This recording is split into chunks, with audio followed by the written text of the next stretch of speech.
Bienvenidos a Ifa Stories, donde la sabiduría ancestral se une con la narración moderna.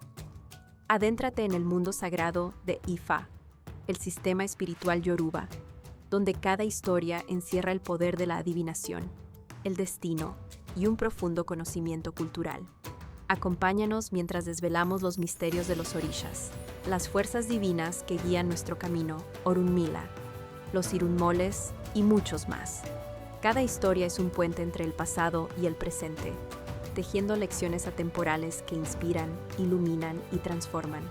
Abraza la sabiduría, honra la tradición y embárcate con nosotros en el corazón de Ifa. Suscríbete ahora y deja que las historias te guíen. Para explorar historias yoruba completas, enseñanzas de Ifa y sabiduría ancestral, visita nuestro sitio web www.ifastories.com. Da un paso en el camino sagrado para acceder a más recursos e información. El nacimiento del símbolo de la medicina. Oración. Gundate Tail, Faralei Losu, Ei, Alambawa, Adifafun, Ayakorebi, Pa, Tirun, Bille, Adifafun, Ayarewa, Banewa, Aduduwa, Keteketebi, Run, Omoasoconcuena, Adifafun, Agban, Ebei, ofrenda. Un gallo, 8 palomas, un bastón, tela blanca, un racimo de cocos con 16 cocos verdes, 8 huevos, jutiá, roedor, y pescado ahumados, maíz, y mucho dinero. Historia.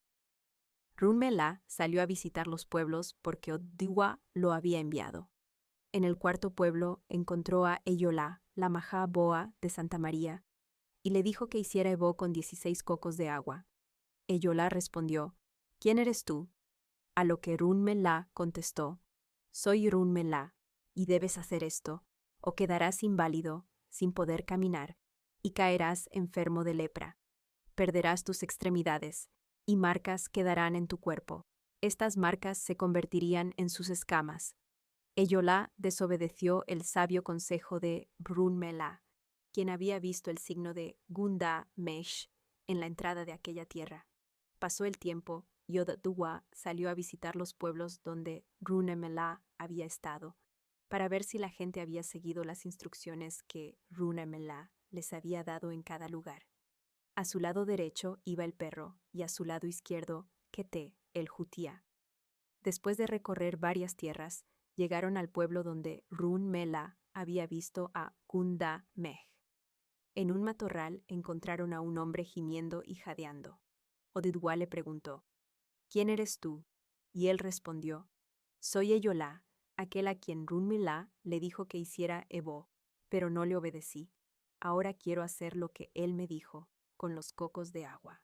Oduwa, que tenía sed, bebió el agua de coco y luego le dijo a Eyolá: Nunca más podrás caminar erguido, te arrastrarás, y las marcas de la lepra permanecerán en tu cuerpo por tu desobediencia. Pero ya que has pedido perdón y me diste de beber cuando tenía sed, te concederé el poder de hipnotizar a los animales, ahogarlos y luego tragártelos enteros usando la saliva de tu lengua. Te arrastrarás con gran velocidad. Mientras Oduwa y sus ayudantes caminaban por el camino, dijo: He dejado mi bastón atrás, pero no regresen a buscarlo. Kete, siempre curioso, se alejó en secreto de Oduwa para recuperar el bastón. Pero Eyolá ya se había enrollado en el bastón de Oduwa. Cuando Kete llegó, Eyolá usó los poderes que le había dado Oduwa y devoró a Kete. Poco después, el perro le preguntó a Oduwa: Babá, ¿dónde está Kete? Y Oduwa, al ver que faltaba, entendió lo que había pasado y dijo: No te preocupes, ella no regresará jamás. Nota donde el bastón de Oduwa representa la sanación, y la serpiente enrollada, Eyolá, representa la salvación de los enfermos.